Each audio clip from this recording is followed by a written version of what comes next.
let's give it a try. I've got 6 rounds of Fiocchi 455 here. This is reputedly a target gun, so we'll do some target style shooting.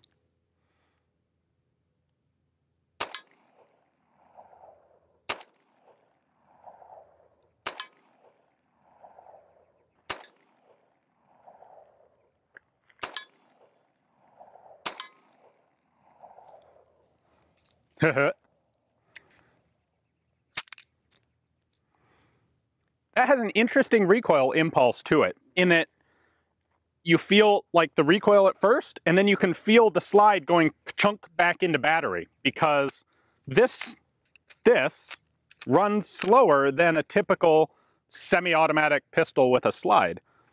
That's interesting. It also, of course, has a very high bore axis, because Fosbery had to cut the frame in half and have 2 separate bits, which isn't exactly conducive to having some super low bore axis, but it's really not a particularly unpleasant gun to shoot. I really like that. You do want to be careful you don't choke up on it too much, because the slide does come back here, and I think that will do painful things to the web of your hand if you try and hold it too high. So, kind of a grip like that. And this has a magnificent, crisp, single-stage, no-creep trigger to it.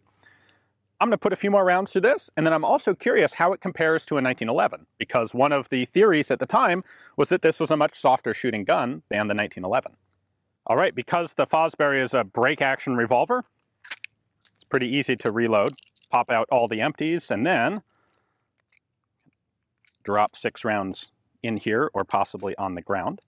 The British did use speed loaders. There were a couple different versions. Probably the best known is called the Prideaux, but there were some others as well.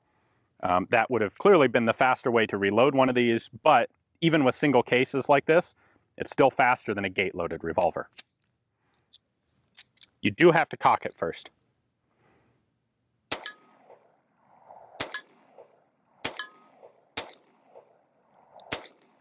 Jerk to that one. And missed. Now, let's try a 1911. Thank you.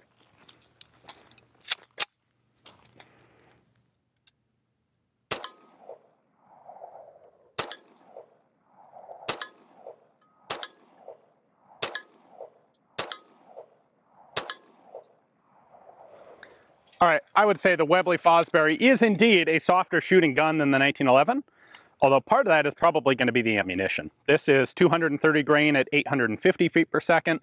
The Fosbery is 265, but at more like 700 or 715 feet per second. And the recoil impulse is also substantially different. This is a sharper hit straight back into your hand, because of course it is much lower to the hand. The Fosbery, it's a much higher axis, and you get a lot more muzzle flip, and it's got that interesting feel to it, where you have the initial recoil, and then you get the ka-chunk of the slide and the cylinder going back into battery. Yeah, it's pretty interesting. All right, so we found a potential interesting issue here with the Webley-Fosbery, something that could have certainly come up in the field, and that is the potential of it firing when you reload the gun, when you snap the action closed. So the way this is supposed to work, there is a safety notch on the hammer. This is fired, and then I can bring the hammer back just slightly to the safety notch. However, when I do that, the firing pin is still exposed, right there. And you can see it comes well out beyond the face of the back. Now, I have a pulled bullet here. I kind of mangled the case, but this is just a live primer.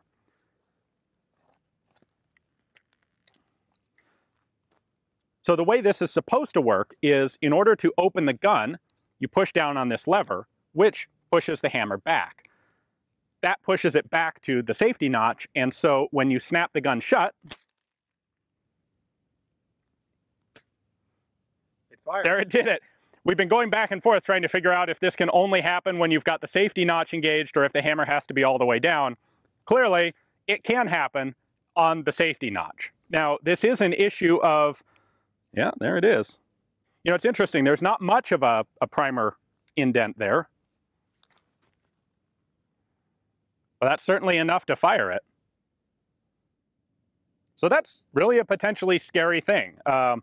even with the safety notch. And the gun design does a very good job of forcing you to always be at that safety notch when you're closing the action.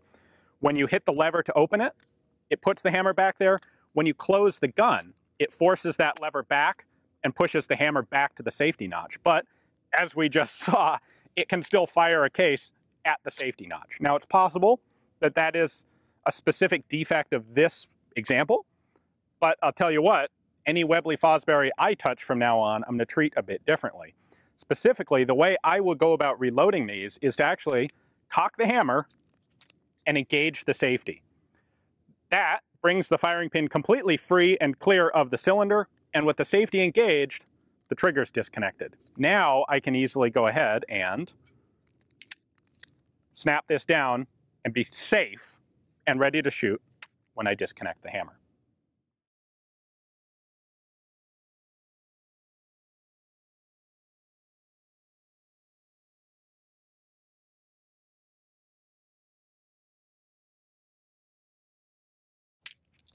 Probably doesn't work, I think.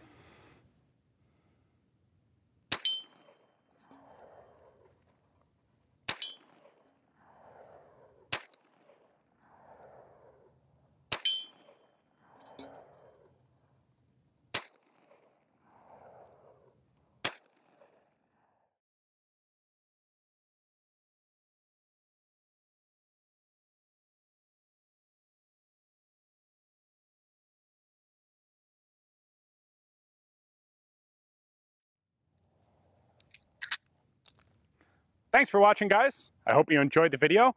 We learned a lot about the Webley-Fosbery out here today, potential safety issues, and just basic handling. These were pretty slick guns in their day, and they're still pretty cool guns today. I'd like to give a big thank you to Mike Carrick, one of the editors of Arms Heritage magazine, for letting me shoot this Webley from his collection. If you're interested in guns like this, definitely check out Arms Heritage magazine. And of course, tune back into Forgotten Weapons for more automatic revolvers.